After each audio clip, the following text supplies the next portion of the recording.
안녕하십니까. 33회 기출문제 공인중개사 법령 및 실무 해설을 맡은 이재익입니다.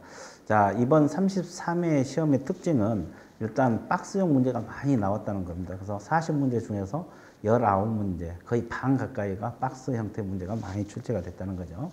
예, 일반적으로 박스형 문제가 나오면 약간 문제가 어려워진다고 생각하시면 됩니다. 이제 가면 갈수록 이렇게 박스형 문제가 많아지고 있다는 게 좀 특징이 되었고요. 그렇다고 해서 뭐 공부하신 분들은 다 맞출 수 있는 내용들이었어요. 그렇죠. 그래서 이제 공부가 어중간히 해놓은 사람들이 좀 어렸을 거고, 공부를 완벽하게 하신 분들은 그래도 어렵지 않았을 거라고 생각이 됩니다. 자, 그럼 하나씩 짚어보도록 하겠습니다. 자, 1번 보세요. 공인중개사 법령상 용어 설명으로 틀린 것을 골라라. 자, 용어는 내가 그랬잖아요. 매년 출제가 된다고. 자, 중개는 중개 대상물에 대하여 거래 당사자가 하는 매매, 교환, 임대차, 그 밖의 권리, 득실, 변경 행위를 알선하는 것을 말한다. 맞습니다. 토지나 건물을 알선하는 것이 중개. 또 그 밖의 권리, 여기 있잖아요. 지상권, 지역권, 전세권, 설정 행위를 알선하는 것도 중개. 그렇죠? 그런데 뭐 분묘기지권을 알선한다 할지, 이건 분묘기지권은 중개 대상 권리가 아니잖아요. 그건 중개의 개념에 빠집니다. 뭐 권리금을 알선한다 할지, 이것도 빠는 거고, 또 자동차를 알선한다, 이것도 중개 대상물이 아니죠. 그건 중개가 아닙니다. 그래서 중개 개념, 이건 이제 법 조문 그대로 옮겨놓은 거잖아요. 맞고요. 자, 그 다음에 2번. 개업공인중개사라 하면은 이 법에서 개설 등록을 한 자. 맞습니다. 개공은 우리 중개사법에 의해서 개설 등록을 한 자. 맞고요. 자, 3번. 중개업은 다른 사람 의뢰, 일정한 보수, 중개를 업. 이 세 가지가 다 충족이 돼야 돼요. 맞습니다. 그래서 중개업은 반드시 보수를 받아야 됩니다. 보수를 받고 그랬잖아요. 그래서 중개는 보수를 받지 않더라도 알선만 하면 중개 개념에 들어가지만, 중개업의 개념은 반드시 보수를 받아야 된다는 거. 자, 이게 좀 특이하죠. 자, 이걸 알고 있어야 되고. 자, 4번. 개업 공인중개사인 법인의 사원 임원으로서 공인중개사인 자는 소공에 해당하지 않는다 그랬는데, 소속 공인중개사 개념에 들어갑니다. 자, 간단하게 칠판 좀 볼까요? 이 소속 공인, 저 지문도 자주 출제가 되잖아요. 이 소속 공인중개사를 줄여서 소공. 이것은 우리가 보통 말하는 것은 위에 걸 말하죠. 고용인 직원으로서 자격증 가지고 취업한 사람의 소공이고, 근데 우리가 법인은 임원 사원들 있잖아요. 주식회사, 유한회사, 이사, 감사가 임원이고, 합자 한 명에서 무한 책임 사원이 여기서 말하는 사원입니다. 그러면 임원 사원 중에서 자격증 있는 임원 사원들 있잖아요. 자격증 있는 임원 사원도 소속 공인중개사 개념에 들어갑니다. 그래서 자격증 있는 임원 사원은 다 소공이다. 그래서 이것도 소공 개념에 들어가는 거구나. 이제 우리가 보통 말하는 것은 이걸 알고 있잖아요. 이것도 들어갑니다. 그래서 해당하지 않는다 그래갖고 틀려버렸어요. 그래서 4번이 정답 처리가 됐고요. 자, 보조원은 공인중개사가 아닌 자로서, 중개보조는 항상 아닌 자란 말이 들어가요. 개공에 소속되어 개공 후 중개 업무와 관련된 단순한 업무를 보조. 맞습니다. 뭐 현장 안내, 일반 서무, 서류 복사 이런 걸 담당하고 있습니다. 근데 중개 보조원들은 뭐 계약서를 쓴다랄지 확인 설명서를 작성한다랄지 이건 못하게 돼 있죠. 자, 그래서 1번은 틀린 것은 4번이 정답 처리가 되겠습니다. 자, 2번 볼게요. 공인중개사 법령상 중개 대상물에 해당하는 것을 모두 골라라. 우리가 중개 대상물이 되는 게 이제 다 이게 판례들이잖아요. 판례. 자, 보세요. 동호수가 특정되어 분양계약이 체결된 아파트 분양권 중개할 수 있잖아요. 그죠? 기둥, 지붕, 주변이 갖춰진 미등기 건물 가능합니다. 그래서 이제 우리가 건축물로 보려면 최소한 지붕, 기둥, 주벽이 갖춰져야 돼요. 이걸 이제 판례에서 건축물 개념으로 보고 있고, 그걸 갖춘 상태면 미등기 건물도 되고 등기된 건물도 관계는 없어요. 그래서 됩니다. 자, 그 다음에 디귿. 아파트 추천 기일에 신청하여 당첨이 되면 아파트 분양 예정자로 선정될 수 있는 지. 이게 단순 입주권이잖아요. 이것은 안 됩니다. 판례에서 이건 건축물로 보지 않는다. 그러니까 중개 대상물이 될 수 없다. 이거 판례. 그 다음에 주택이 철거될 경우 일정한 요건의 택지 개발지구내 이주자 택지를 공급할 수 있는 지인 대토권. 이것도 안 됩니다. 그래서 되는 것은 기억하고 니은. 1번이 정답 처리가 됐고요. 자, 자, 그래서 이 판례 지문들 그렇게 어렵진 않았습니다. 이거 반드시 여러분들이 숙지를 하셔야 돼요. 자, 3번 봐드릴게요. 자, 공인중개사 법령상 공인중개사 정책심의위원회 공인중개사 업무에 관한 심의사항. 우리가 이제 정책심의위원회는 두 가지가 있잖아요. 심의사항도 있고 의결사항 두 가지가 있어요. 심의사항도 있고 의결사항이 있는데 구분해서 내가 공부하라 그랬죠. 심의사항, 공인중개사 시험 등 자격 취득에 관한 사항 맞아요. 그리고 부동산 중개업 육성입니다. 그리고 중개보수 변경, 손해배상 책임 보장 이 네 가지가 심의사항에 들어간다는 거 여러분들 반드시 기억을 하세요. 그래서 이 5번이 정답 처리가 됩니다. 근데 이 심의라는 것은 원래 심의라는 것은 구속력이 없잖아요. 근데 1번 공인중개사 시험 등 자격 취득에 관한 사항을 심의를 했을 때는 시도지사가 따라야 된다 이런 규정이 존재하거든요. 그것도 이제 시험에 자주 출제가 됐던 내용들인데 올해는 심의사항이 뭐냐 이것만 물었어요. 그래서 넷 다 심의사항이 맞습니다. 그리고 의결사항도 5가지가 있어요. 그것은 이제 또 공부를 하면서 공부를 하시면 되겠어요. 자, 심의사항을 물었습니다. 5번이 정답 처리가 됩니다. 자, 4번 문제 볼게요. 공인중개사 법령상 자격증에 관한 설명으로 틀린 것을 골라라. 자, 1번. 시도지사는 자격시험 합격자 결정 공고일부터 2개월 이내 시험 합격자에게 자격증을 교부해야 된다니까 이게 틀렸죠. 자격증은 1개월 이내 나옵니다. 그러니까 여러분들이 33회 시험 보신 분들은 이제 10월 말쯤에 시험을 받고 11월 말쯤에 공고가 될 거고 12월 달에 자격증 나와요. 그래서 공고일로부터 1개월입니다. 이게 정답 처리됐어요. 그리고 이제 자격증 재교부 신청한 자는 재교부 신청서를 자격증 교부한 시도지사에게 제출한다. 맞습니다. 이 자격증이 분실되거나 못 쓰게 되면 재발급 받아야 되잖아요. 이것은 자격증을 교부한 시도지사. 그러니까 사무소 있는 쪽 시도지사가 아니라 교부 받았던 거예요. 거기서 재교부 신청을 하게 되어 있습니다. 그리고 자격증 재교부를 신청한 자는 지방자치단체 조례과정 수수료 납부하도록 되어 있어요. 처음 자격증을 받을 때는 수수료 없습니다. 자격증을 재교부 받을 때 수수료 납부를 해야 되는데 이때 지방자치단체 조례과정한 수수료입니다. 이 지방자치단체 중에서 시도조례가 되겠죠. 자격증은 시도지사가 관할하기 때문에 시도조례과정한 수수료를 납부해야 된다. 이렇게 맞는 표현이 되고요. 4번 공인중개사는 유상, 무상 여부를 불구하고 자격 양도에서는 아니 된다. 맞고요. 자, 공인중개사 아닌 자. 자, 우리 과목에서 아닌 자란 말이 나오잖아요. 공인중개사가 아닌 자로서 공인중개사 명칭을 사용했다. 그럼 1년 이하징역 1천만 원 이하 벌금 맞습니다. 그래서 우리 과목에서 무슨 공인중개사 아닌 자, 개업공인중개사 아닌 자 이런 말이 들어오면 무조건 1년 이하징역 1천만 원 이하 벌금 들어갑니다. 그래서 2번, 3번, 4번은 다 맞고요. 1번이 2개월이 아니라 1개월 이내에 자격증을 교부해 준다. 이렇게 공부를 해 주시면 되겠습니다. 자, 3번 결격사유 문제 또 나왔잖아요. 이 결격사유 내가 계속 출제가 된다고 했어요. 어김없이 나오는데 이게 문제가 쉽게 나오면 이게 이제 간단하게 나왔잖아요. 올해는 간단하게 나왔는데 문제가 쉽게 나오면 쉬운데 어렵게 나오면 되게 까다로워져요. 그래서 이 결격사유 중에서 수용자만 한번 보고 넘어갈게요. 수용자. 이 문제가 수용자 문제거든요.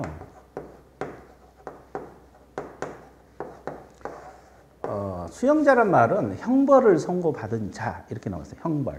형벌을 선고받았다 이걸 수용자란 말을 쓰고 있는데 이게 이제 우리 법 조문에 3가지가 있잖아요. 공고 이상의 실형 선고를 받고 이렇게 나왔어요. 그 다음에 집행이 종료되거나 그 다음에 집행이 면제됩니다. 집행이 면제받은 날로부터 3년을 경과하지 아니한 자 이렇게 나와 있어요. 자, 이게 첫 번째 조항이고요. 자, 그 다음에 두 번째가 근거 이상의 형의 집행유예를 받고 집행유예입니다. 그 유예 기간 중에 있는 자. 이게 이제 두 번째. 그 다음에 수용자 세 번째가 우리 중개사법 위반입니다. 다른 법 하면 틀려버리고요. 자, 300만 원 이상 벌금형을 선고받았어요. 선고받고 3년이 경과되지 아니한 자 이렇게 나와 있거든요. 그래서 이 수용자 관련 문제인데 이제 이 수용자 이거 문제 풀어볼게요. 결격 사유 있는 자, 결격 사유가 되는 자를 골라내라 이렇게 물었잖아요.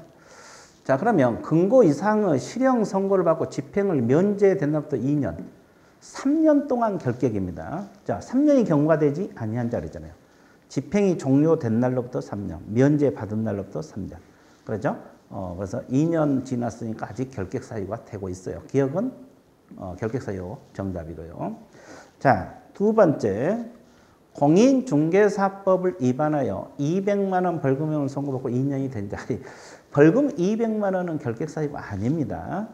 벌금은 300만 원 이상을 받아야 됩니다. 그래서 이것도 이유는 결격 사유 아니고요. 자, 사원 중, 아까도 얘기했죠. 임원 사원 중에서 합자 한 명에서 무한책임 사원이 사원입니다. 근거에서 집행유예를 받고 유예기간 중에 있는 자인 법인. 그래서 임원 사원 중에서 한 명이라도 결격 사유가 있으면 그 법인 자체가 결격 사유가 되는 거예요. 그래서 이것도 결격 사유가 되는 거죠. 그리고 집행유예 기간 동안 결격 사유가 되는 겁니다. 그래서 결격 사유 맞는 것은 기억하고 디귿이 정답이 되고 이유는 틀렸습니다. 자, 6번 문제 들어갑니다. 자, 공인중개사 법령상 중개업 등에 관한 설명으로 옳은 걸 골라라. 자, 소속 공인중개사는 사무소 개설 등록을 신청할 수 있다 그랬는데, 자, 우리가 등록 신청은 오로지 공인중개사하고 법인 가능하죠. 근데 소속 공인중개사 신분으로 등록 신청하면 안 됩니다. 왜 그러냐면 이중 소속이 돼서 안 되는 거예요. 그리고 변호사 자격증만 가지고 있는 사람이 중개사무소 개설 등록을 할 수도 없는 거죠. 그래서 일단 공인중개사 자격증을 취득해야 됩니다. 그래서 소속 공인중개사가 등록을 신청할 수 있다. 이건 틀렸죠. 이것도 뭐 강의할 때마다 강조를 한 거잖아요. 그죠? 틀렸고요. 2번. 법인 개공은 중개업 원래 할 수 있는 업종이잖아요. 그 개공을 대상으로 중개업, 경영기법, 경영. 이건 겸업이죠, 겸업. 그러니까 법인은, 중개법인은 중개업하고 법 14조 업무 6가지를 할 수가 있는 거죠. 그 6가지 중에 하나가 이거잖아요. 개업공인 중개를 대상으로 한 중개업의 경영기법 및 경영정보 제공. 맞습니다. 없다 그러니까 틀려버렸죠. 있다 그래야 맞죠. 2번도 틀렸고요. 법인인 개업공인 중개사가 등록관청 관할구 외의 지역에 분사무소를 두기 위해서는 허가를 받아야 된다? 신고죠, 신고. 분사무소 설치 신고요. 관할구역 내든 바뀌든. 어차피 주된 사무소 없는 시군구마다 분사무소 내잖아요. 그래서 분사무소 설치 신고를 주된 사무소 등록관청 신고를 하는 것이지 뭐 허가를 받는 게 아닙니다. 자, 그 다음에 소속 공인 중개사는 등록관청에 신고를 거쳐서 천막 그 밖에 이동 이용한 임시 중개 설치할 수 있다 그랬는데 원래 사무소는 개공이 설치하는 거고 개업 공인 중개사도 천막 그 밖에 이동이 용이한 임시 중개소를 설치 못합니다. 하물며 소속 공인 중개사가 어떻게 그걸 하겠냐고요. 소공은 당연히 못하는 거죠. 자, 그 다음에 5번 개업 공인 중개사는 의뢰받은 중개사 표시 광고 보조원에 관한 사항을 명시해서는 아니 된다. 이게 5번이 정답. 이건 법에 명시된 거잖아요. 표시 광고할 때 보조원에 관한 사항을 명시해서는 아니 된다고 우리 법의 명문으로 규정하고 있는 내용입니다. 그래서 일단 5번이 정답 처리가 되었고요. 1, 2, 3, 4는 틀린 지문이 되겠습니다. 자, 7번 문제 봐드릴게요. 7번이 부동산 거래 신고 등에 관한 법령상 2년 이하 징역, 개혁 체결 당시 개별 해당 투기에서 100분의 30 해당하는 금액이야 벌금. 이건 징역 벌금 묻는 문제잖아요. 저 2년하고 100분의 30이 어디서 나오냐. 그건 엄청 강조한 거잖아요. 토지거래 허가구에서 허가를 받지 않는 사람, 변경 허가를 받지 않는 사람, 또 거짓으로 허가받은 사람. 이 사람들이잖아요. 토지거래 허가구역에서 허가받지 않거나 변경 허가를 받지 않거나 이것이 2년하고 100분의 30 벌금 들어간 내용입니다. 그래서 그걸 고르면 되는데, 자, 1번부터 하나씩 분석해 드릴게요. 신고 관청 관련 자료 제출을 요구해도 거래대금 지급 증명자로 제출하지 않았다. 이 거래대금 지급 증명자료가 뭐라 그랬어요, 여러분들요? 통장사본, 입금표 이런 걸 말하잖아요. 그래서 제대로 신고했나 안 했나 확인하기 위해서 자, 통장사본 가져와 제출해. 뭐 입금표 이런 거 제출해. 그런데 안 하면 3천만 원 이하 과태료 사유예요. 이건 과태료 사유. 징역 벌금이 아니고요. 1번은 3천만 원 이하 과태료. 그 다음 2번. 토지거래 허가 구역 내에서 토지거래 허가를 받은 사람 변경하려는 경우 변경 허가를 받지 않고 이거 정답이네요. 2년하고 100분의 30의 상당. 2년 이하의 징역 100분의 30의 상당 하는 금액 이하 벌금. 2번이 정답이고요. 자, 그 다음에 3번. 애국인이 경매. 그러면 애국인이 우리나라 부동산 취득할 때는 계약을 원인으로 취득한 경우도 있고 계약 외 원인으로 취득한 경우도 있잖아요. 이거 계약 외 원이잖아요. 상속, 경매, 판결, 환매권 행사, 건축물의 신축, 증축, 개축, 재축 이런 거 있잖아요. 이런 건 신고예요. 신고 6개월이네. 그죠? 그러면 이것은 100만 원 이하 과태료 사유잖아요. 100만 원 이하 과태료. 징역 벌금 사유가 아닙니다. 자, 개업공인중개사에게 부동산 거래 신고를 하지 아니하게 한 자 그랬죠. 누가 이 개공에게 부동산 거래 신고하지 말라고 했을까요? 거래 당사자가 그랬을 거 아니에요. 개업공인중개사가 중개를 했으면 개업공인중개사가 부동산 거래 신고를 해야 되는데 거래 당사자가 개업공인중개사에게 그 신고하지 말아달라. 신고를 하더라도 거짓으로 좀 다운시켜서 신고해달라 이렇게 요구한 자. 이 거래 당사자거든요. 이 500만 원 이하 과태료 부과사예요. 거래 당사자에게 500만 원 이하 과태료 부과 사유. 그리고 부동산 매매 계약 체결하는 신고 의무자 아닌 자가 거짓 신고했다. 거짓 신고하면 취득가액의 100분의 5 이하의 과태료. 거짓 신고하면 취득가액의 100분의 5 이하의 과태료 이렇게 들어갑니다. 그래서 여기서 이 징역 벌금 사유 들어가는 것은 2번이 정답이고 나머지는 다 과태료 사유죠. 과태료 사유. 부동산 거래 신고에 관한 법 관련 벌칙들인데요. 그래서 올해 또 특이사항이 뭐냐면 원래 공인중개사법이 뭐 28문제 정도 또 7, 8문제 나오거든요. 근데 올해는 공인중개사법령 파트가 24문제로 줄어들고 이 부동산 거래 신고에 관한 법이 8문제로 늘어났어요. 원래 부동산 거래 신고는 5문제 정도 나왔는데 이것이 이제 중개사 법령이 줄어들고 부동산 거래 신고에 관한 법에서 출제가 많이 됐다는 거죠. 이것도 특이사항이에요. 5문제에서 8문제로 늘고 공인중개사법이 줄어들고 중개실무는 거의 8문제 비슷하고 자 그래서 뭐 출제자 마음이겠지만 여러분들이 그래서 비중이 어디서 몇 문제가 나오는가 이런 것도 좀 알고 공부를 했으면 좋겠습니다.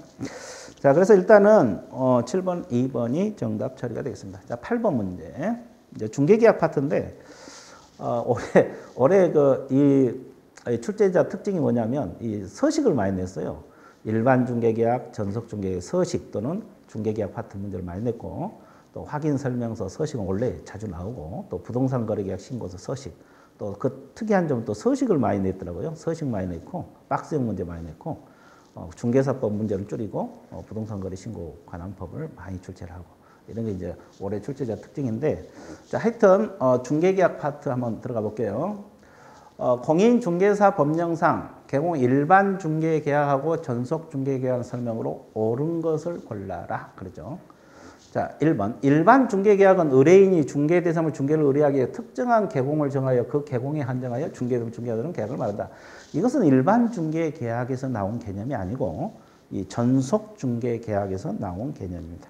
전속 중개계약에서 나온 개념이다. 이걸 알아두시면 좋아요. 자, 그 다음에 개업공인중개사가 일반 중개계약을 체결할 때는 의뢰인의 비공개 요청이 하지 않는 한 정보망에 정보를 공개해야 된다. 이것도 전속에서 나오죠. 이것도 전속 중개계약에서 나오는 것이지 일반 중개계약에서는 나오지가 않습니다. 이것도 전속 중개계약에서 나온다는 거. 자, 3번. 개업공인중개사가 일반 중개계약을 체결할 때는 의뢰인에게 2주일의 1회 이상 업무 처리 상황을 문서로서 통지한다. 이것도 전속에서 나오죠. 그러니까 1번, 2번, 3번은 다 일반이라고 했는데 이건 다 전속 중개계약 내용이에요. 그래서 틀린 거고. 자, 4번. 개공이 국토교통부령으로 정하는 전속 중개계약서에 의하지 않고 전속 중개를 체결했다. 업무정지. 해당하지 않는다가 아니라 해당한답니다. 그래서 우리가 전속중개계약서는 법정 서식이 있잖아요. 그걸 의무적으로 써야 돼요. 일반 중개계약하고 달리. 근데 그걸 사용하지 않고 전속중개계약을 했다. 그러면 업무정지 사유가 됩니다. 그렇죠? 자, 그래서 안 된다가 틀렸고, 그 다음에 표준 서식은 일반 중개 계약서. 서식 문제가 많이 나왔다 그러잖아요. 전속 중개 계약서는 개공이 보수를 과하든지 차액 환급. 둘 다 규정이 돼 있어요. 내가 항상 서식 강조할 때, 저 내용은 공통적이다. 보수 과다 징수하면 차액 환급하라. 손해 발생하면 손해배상하라. 유효기간 둘 다 3개월의 원칙. 이런 건 다 똑같거든요. 일반 중개 계약서의 내용이든 전속 중개 계약서 똑같습니다. 그래서 5번이 정답 처리가 됩니다. 자, 5번 지문은 서식 관련 문제입니다. 일반 중개 계약서, 전속 중개 계약서 서식을 또 반드시 공부를 해 준 게 좋습니다. 자, 9번 문제. 이것도 서식이죠. 확인 설명서 서식인데 한번 봐드릴게요. 이제 판서를 좀 하고 설명 들어가도록 할게요.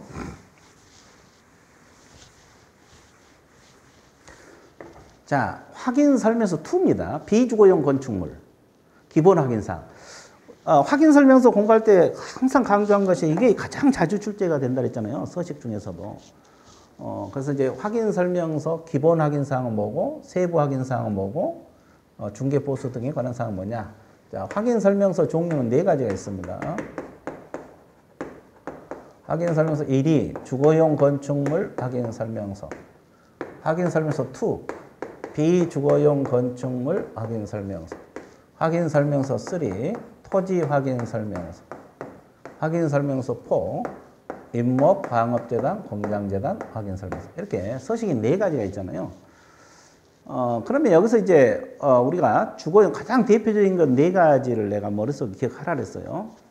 자, 이 확인 설명서 서식에 공법상 이용 제한 거래 규제 있잖아요. 이건 주거용 있고 비주거용 있고 토지까지 있고 임목 여기는 이용 제한 거래 규제를 기재하지 않는다고 여러 번 강조를 했고요.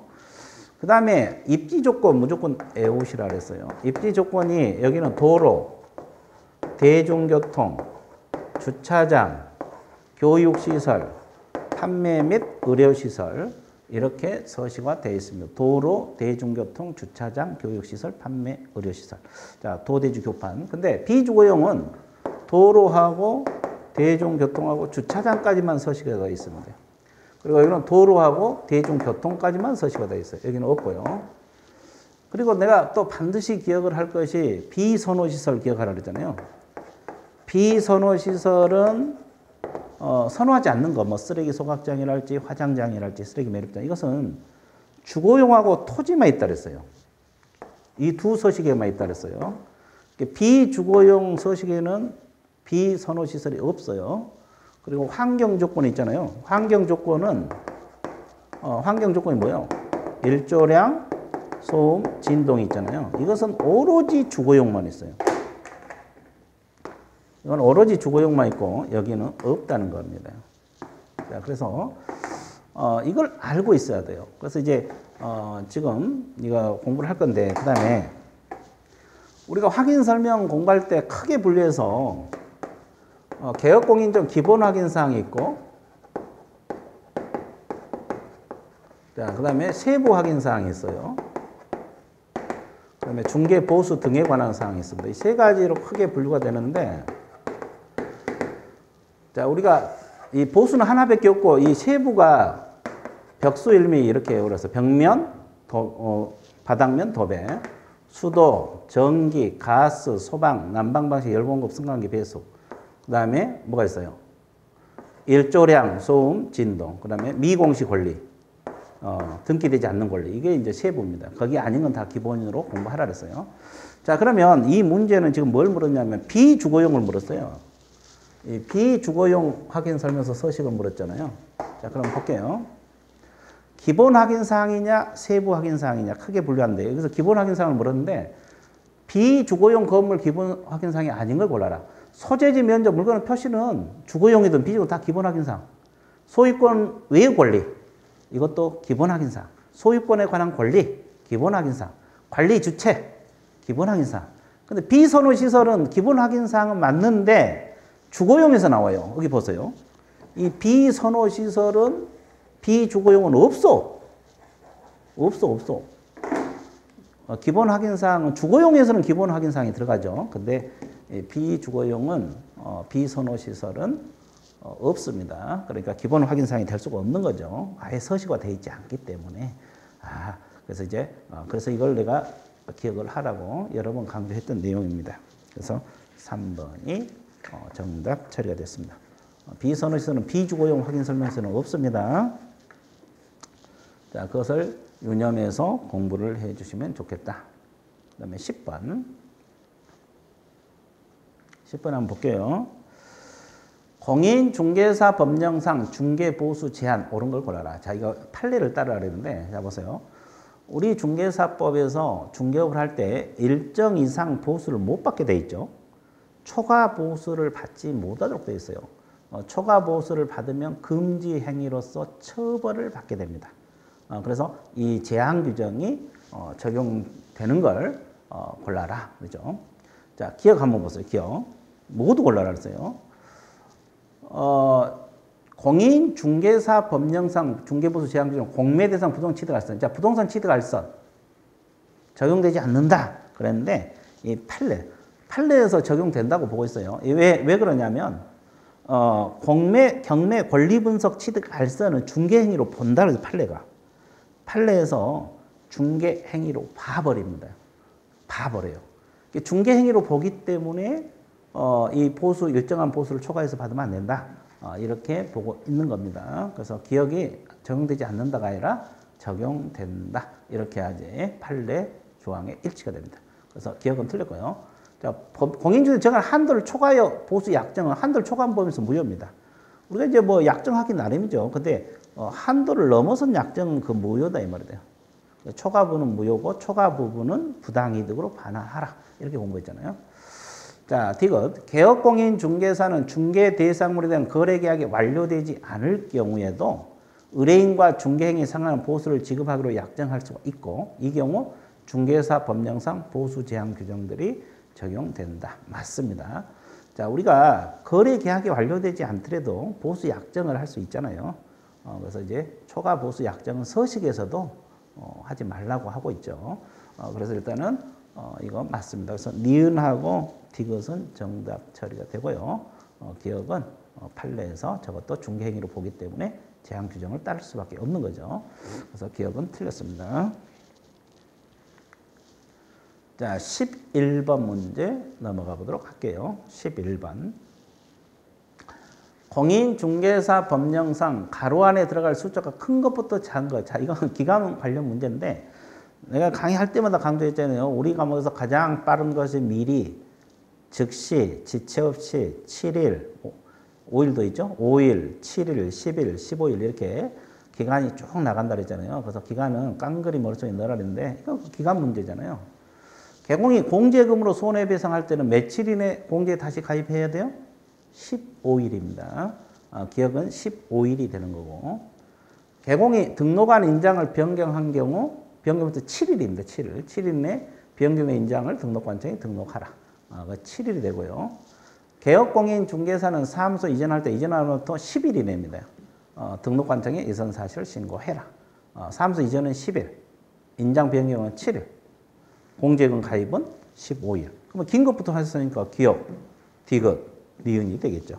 그래서 1번이 정답 처리가 되고 있습니다. 자, 12번 문제 봐드릴게요. 공인중개사 법령상 개업공인중개사 거래계약서 작성 등에 관한 설명 옳은 것을 골라라. 개업공인중개사 국토교통부 장관이 정하는 거래소 표준 서식을 사용하지 않을 경우 시도의 자격취소. 여러분들이 자격취소 사유에 저거 있다 없어요. 그러면 이 거래계약서는 표준 서식을 정해서 국토교통부 장관이 권장사항이잖아요. 권장. 이런 서식을 쓰자. 권장사항이기 때문에 개공들이 안 써도 관계없어요. 그렇죠? 안 써도 제재가 없어, 제재가. 자격 취소뿐만 아니라 제재 자체가 없는 거예요. 어디까지나 권장사항이기 때문에. 그래서 1번은 엄청 틀려버렸고요.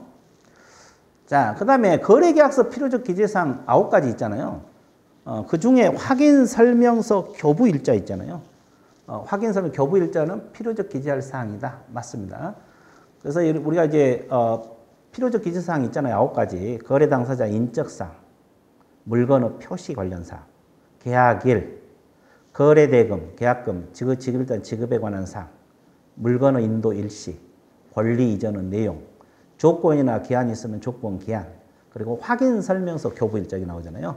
그리고 그 밖에 약정상, 특약상을 해서 총 9가지가 있거든요. 그러니까 이 확인 설명서 교부 일자 맞는 말이죠. 2번이 맞고요. 자, 3번. 하나의 거래 계약에 대해서 서로 다른 둘 이상의 거래 계약서를 작성한 경우 시도지사는 3개월 범위에서 업무 정지를 해야 한다 그랬는데 우리가 이제 이중 계약서 못 쓰고 계약서 거짓 기재하지 말라고 했잖아요. 이거 위반하면 처벌이 뭐예요? 임의적 등록 취소 사유거든요. 자격 취소가 아니라 임의적 등록 취소 사유. 그러면 임의적 등록 취소는 또 전부 다 뭐가 될 수 있어요? 업무 정지도 될 수 있어요. 그러니까 임의적 등록 취소, 등록을 취소하거나 업무 정지를 명할 수 있다. 이렇게 맞거든요. 그러면 이거 시도지사도 틀렸죠. 만약에 업무 정지를 할 수는 있어요. 그러면 굳이 맞는 문장으로 만들려면 이거 등록 관청이 돼야 되고 그리고 업무 정지는 최대 6개월이에요. 6개월. 3개월이 아니에요. 6개월 범위 안에서 업무 정지를 해야 한다가 아니라 할 수 있다. 뭐 다 틀렸네. 뒷지문은 다 틀렸어요. 여기는 임의적 등록 취소라고 알고 있으면 돼요. 그리고 임의적 등록 취소는 업무 정지도 될 수 있다. 그러면 등록 취소나 업무 정지 처분청은 등록 관청이고 업무 정지를 내리더라도 6개월 범위 내에서 내리는 거고 그리고 업무 정지를 내리려면 할 수 있다지 또 해야 한다가 아닙니다. 그래서 뒷지문은 여러 부분에서 틀렸어요. 자, 4번. 중개 행위를 한 소공이 거래 계약서를 작성하는 경우 그 소속공인에서 거래 서명 및 날인해죠. 그죠? 소공이 이제 일을 하면 소공이 계약서를 쓸 수도 있죠. 의무사항은 아니지만 그러면 개업공인에서 같이 서명 날인해야 돼요. 근데 개공 서명 날인 의무가 없다 그랬는데 같이 하는 거예요. 같이 소공이 일을 다 했더라도 개공은 일을 안 했더라도 반드시 같이 해줘야 되는 거예요. 개공 의무입니다. 소공도 서명 날인은 의무예요. 그래서 이제 뒷지문이 틀렸죠. 개업공인 중에서는 서명 날인 의무가 없다가 아니라 있다. 이렇게 나오죠. 5번. 거래 계약서가 전자문서 및 전자거래 기본따라 공인 전자문서센터에 보관된 경우 3년간 그 사본을 보존 안 하죠. 공인 전자문서센터에 보관된 경우는 보관 의무가 없어져요. 공인 전자문서센터에 보관된 경우에는 보관 의무가 없습니다. 없어요. 그리고 보관하더라도 만약에 보관한다고 가정을 하면 5년이죠. 3년 아니고. 그래서 이거는 아예 보관 자체를 안 합니다. 여기 공인전자문서센터에 보관되어 있기 때문에. 그렇죠? 그래서 이제 보관하더라도 여기 만약에 보관한다라면 5년이고 3년도 아니고 여러 문제 틀렸어요. 그래서 다 골라내기는 쉬웠어요. 자, 12번에 3번이 정답 처리되고 있습니다. 자, 13번 문제 들어가 볼게요. 이게 이제 사유 문제들인데 어차피 우리 과목은 제재 있잖아요. 필요적 등록 취소 사유, 임의적 등록 취소 사유, 업무 정지 사유, 지정 취소, 자격 취소, 자격 정지 다 사유는 암기사항이에요. 그래서 이걸 안 해놓으면 점수가 어느 선까지 이상 안 오른다고 했어요. 그래서 반드시 기억하라고 했는데 올해도 어김없이 그 등록 취소 사유 자주 나오잖아요. 필요적 등록 취소 안 한 것을 골라라. 개업공인 중개사가 업무정지 기간 중에 업무했다. 이거 필요적 등록 취소 사유 맞습니다. 개업공인이 사망했을 때도 필요적 등록 취소 맞고요. 이중 등록, 개공이 이중으로 등록해도 필치 맞고요. 개업공인 천막 그 밖에 이동의 용해 임시 이건 임의적 등록 취소예요. 4번이 정답이네요. 자, 1번, 2번, 3번 내용은 필요적 등록 취소 사유에 들어가고 그죠? 그리고 개공이 천막 그 밖에 이동이 용이한 임시 이건 임의적 등록 취소 사유에 들어갑니다. 그러니까 4번이 정답이겠죠. 그럼 5번은 볼게요. 개공이 최근 1년 이내에 이 법에 의해서 2회 이상 업무정지 받고 다시 업무정지. 자, 몇 번째 걸렸을 때? 3번째 걸릴 때 임의적 등록 취소 사유. 이거 여러 번 강조했잖아요. 자, 그래서 임의적 등록 취소 사유인데 이 책은 다시 한번 봐드릴게요.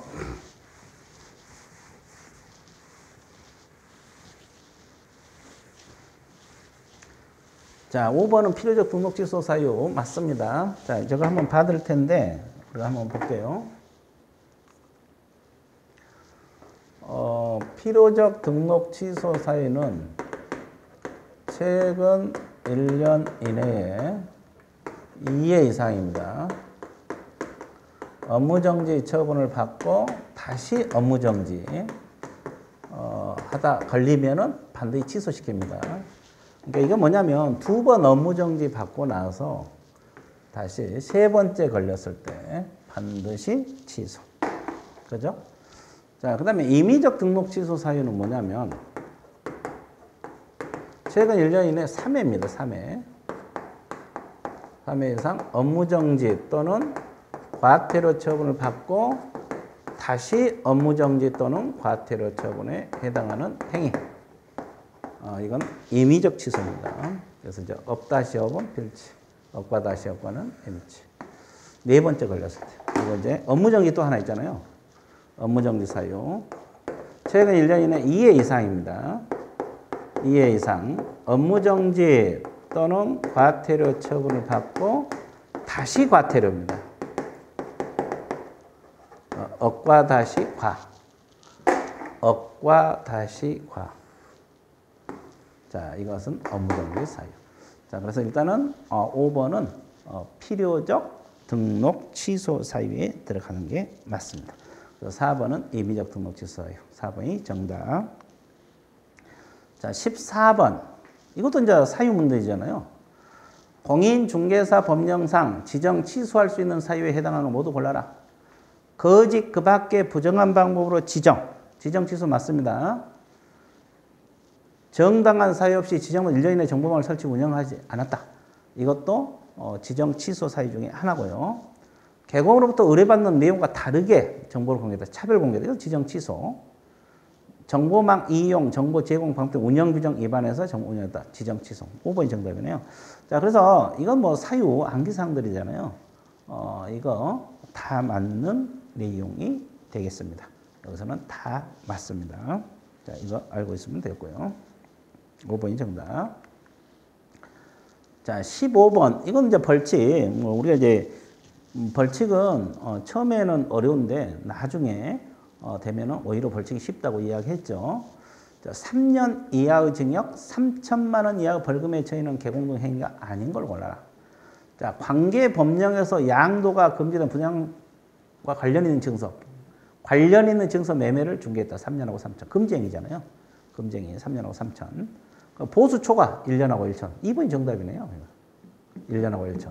의뢰인과 직접 거래 3년하고 3천. 쌍방대리 3년하고 3천. 단체를 구성하여 특정 중개를 제한한다 할지 또 공동중개를 제한한다. 이것도 마찬가지 3년하고 3천. 이것은 의뢰인들이 또는 일반인들이 개공 업무를 방해한 거잖아요. 개공 업무를 방해하는 행위. 이것도 3년하고 3천 되겠습니다. 자, 16번 문제 넘어가도록 할게요. 자, 공인중개사 법령상 협회와 공제사업에 관한 설명으로 틀린 걸 골라라. 자, 공인중개사 협회 파트도 자주 출제가 되고 있잖아요. 특히 이제 공제사업 파트가 공부할 게 많은데, 자, 한번 볼게요. 틀린 거. 협회는 공제사업을 다른 회계와 구분하여 별도 회계로 관리한다. 맞습니다. 별도 회계로 관리한다. 맞고요. 자, 공제 규정에서 정한 책임 준비금 적립 비율은 공제료 수입액 100분의 10이죠. 이상. 내가 항상 강의할 때 공제료 수입이란 말, 100분의 10이란 말 이상. 이 세 가지를 기억하라 했잖아요. 어김없이 나온 거잖아요. 100분의 20이 아니라 100분의 10입니다. 100분의 10. 자, 2번이 정답이었고요. 틀렸어요. 자, 국토교통부 장관은 협회 자산 사항이 불량하여 공제 가입자 권익 해촉 우려가 있다. 자산 애탁 기간을 변경. 맞습니다. 자, 국장은 협회 자산 상황이 불량하여 중개사고 피해자 권익을 해칠 우려가 있다. 불건전한 자산에 대한 적립금 보유. 맞습니다. 자, 이 3번하고 4번 내가 이야기했잖아요. 저게 변경, 보유, 손실 처리 이렇게 내가 암기해 놓으라 그랬어요. 변경, 보유, 손실 처리. 저게 25회 때 출제가 되고 29회 때 출제가 되고 4년 주기잖아요. 그래서 올해 또 4년째 되잖아요. 29회니까 30, 31, 32, 33, 33회. 그래서 이게 나올 가능성이 있다 그랬는데 어김없이 나왔어요. 3번하고 4번 지문. 어김없이 나온 거잖아요. 그래서 우리가 강의할 때마다 변경, 보유, 손실 처리, 가치가 없다고 인정된 자산의 손실 처리. 이거 이제 이 내용들이 머릿속에 넣어놓으라 그랬잖아요. 이거 개선명령 조치사항이라고. 자, 이거 3번하고 4번 맞습니다. 그래서 변경, 보유 나와 있잖아요. 자, 협회는 대통령령이 정하는 바에 따라서 매년도 공개사업 운영실적 일간시범 협회를 통하여 공제계약자에게 공시를 하도록 되어 있습니다. 그래서 지금 16번이 틀린 것은 2번이 틀렸습니다. 100분의 10입니다. 자, 17번 문제 넘어가도록 할게요. 공인중개사 법령상 이렇게 나왔죠. 중개보수 등에 관한 설명으로 옳은 것을 골라라. 옳은 거, 개업공인의 과실 인하여 의뢰인 간의 거래가 취소가 됐죠. 개공은 보수에 관하여 소정 보수를 받는다 못 받아요. 개공이 고의 과실로 의뢰인에게 손해를 끼쳤다. 고의가 됐건 과실이 됐건 손해를 끼쳤다. 그럼 손해배상 청구할 수 없어요. 아니 보수를 청구할 수 없어요. 중개 보수를. 개공이 잘못했기 때문에. 자, 그 다음에 2번. 개업공인중개사는 권리를 이전하고자 하는 의뢰인으로부터 권리관계 확인 실비를 받을 수 없다가 아니라 있습니다. 자, 실비는 두 가지가 있잖아요. 권리관계 확인에 소요된 비용, 이건 이전 쪽에서 받습니다. 그리고 계약금 반환 채무 이행 보장에 필요한 비용, 이건 취득 쪽에서 받아요. 그래서 2번 실비, 없다가 아니라 있다. 3번, 개공이 취득하고자 하는 의뢰인으로부터 계약금 반환 채무 이행 보장 실비를 받을 수 없다가 아니라 있다. 자, 그래서 실비는 둘로 나눠지고 있어요. 그렇죠? 그래서 이번 또 특징이 보수 파트에서는 실비 쪽을 또 많이 내서 사실 실비 쪽은 공부할 게 없잖아요. 공부할 게 없는데 이 출제자 특징이 또 실비 쪽에 문제를 하여간 없는 내용을 가지고 많이 만들었어요. 자, 하여튼 이거 둘 다 있습니다. 그리고 4번 보수 지급 시기 내가 중요하다고 맨날 강조한 거잖아요. 개공의 중개보수 지급 시기는 개공과 의뢰인 간의 약정에 따르되 약정이 없을 때는 거래대금 지급이 완료된다. 그러면 거래대금 지급이 완료된 날이 뭐냐? 잔금 지급일을 말합니다. 일단 약정이 있으면 약정이 따른 거죠. 없으면 거래대금 지급이 완료된 날을 기준으로 한다. 이렇게 됩니다. 그래서 4번이 정답이고요. 그리고 주택 외 주택이 아니라 주택 외의 중개 대상물은 국토교통부령이죠. 국토교통부령이 정한 바에 의한다. 주택은 시도 조례를 범위 내에서 또 협의하지만 주택 외에는 국토교통부령이 따르고 국토교통부령은 0.9 범위에서 협의라고 규정하고 되어 있잖아요. 국토교통부령으로 따른다. 이렇게 맞습니다. 자, 그래서 17번은 4번이 정답 처리가 됐습니다. 자, 18번 행정제재 처분 효과 승계 또 나왔잖아요. 이거 계속 출제가 되고 있어요. 그리고 이 문제가 나오면 항상 지문이 길어진다고 내가 이야기했잖아요. 지문이 길어질 것이고 그러니까 잘 이해를 하라. 이렇게 강의할 때마다 강조를 했던 내용인데 다시 한번 봐드릴게요. 승계 제도를 한번 볼게요. 이 승계는 그냥 뭐 한번 설명을 듣고 한 게 이해가 빠를 거예요. 이거 행정 제재 처분 효과 승계. 자, A 개공이 쭉 영업하고 가다가 폐업을 했어요. 자, 등록을 했어요.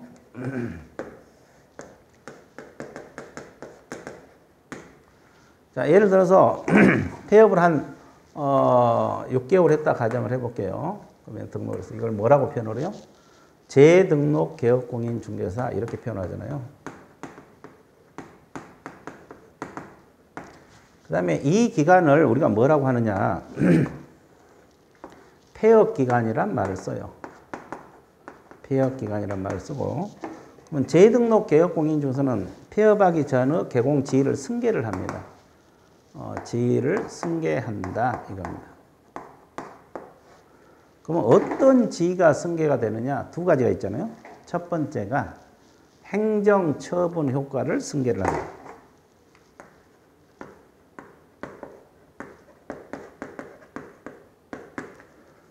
처분 효과라는 건 처분 받은 거. 그러면 이 모든 행정처분이 다 승계된 게 아니고 업무정지하고 과태료만 승계됩니다.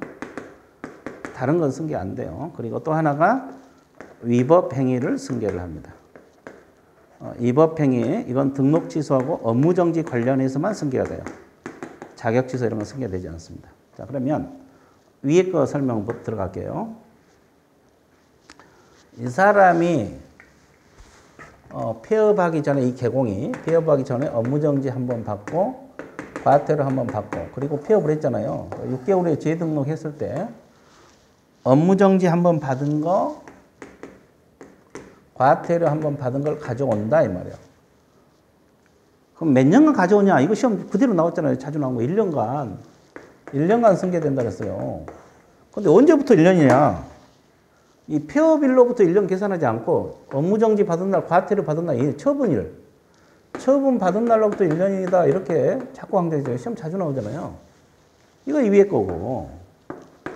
밑에 거 이법행위 승계. 이것은 이 사람이 초과 보수 받았다 가정을 해봐요. 초과 보수를 받으면 임의적 등록 취소 사유잖아요. 그러면 취소할 수도 있고 안 할 수도 있잖아요. 그렇죠? 근데 안 하고 6개월 지나서 재등록했을 때 초과 보수 받은 사실을 가져와. 그러면 과거 사건을 가지고서 여기서 등록을 취소할 수 있어요. 그러면 취소가 되면 3년간 결격 사유죠. 근데 이런 경우는 폐업 기간을 빼준다 그랬어요. 칠판에서는 폐업 기간이 6개월이니까 6개월 빼줘요. 그러면 결격 사유가 몇 년이냐? 3년이 아니라 2년 6개월이다. 결격 사유 문제도 시험에 자주 나오고. 근데 이제 이거 있잖아요. 승계가 됐는데, 자, 예외적으로 승계가 안 된 경우가 있어요. 예외적으로. 등록 취소하고 업무 정지만 승계된다 그랬잖아요. 등록 취소는 폐업 기간이 3년이면 승계 안 돼요. 왜 그러냐면 3년에서 3년을 빼면 제로잖아요. 그리고 업무 정지는 1년간, 폐업을 1년간 하면 승계가 안 된다 그랬어요.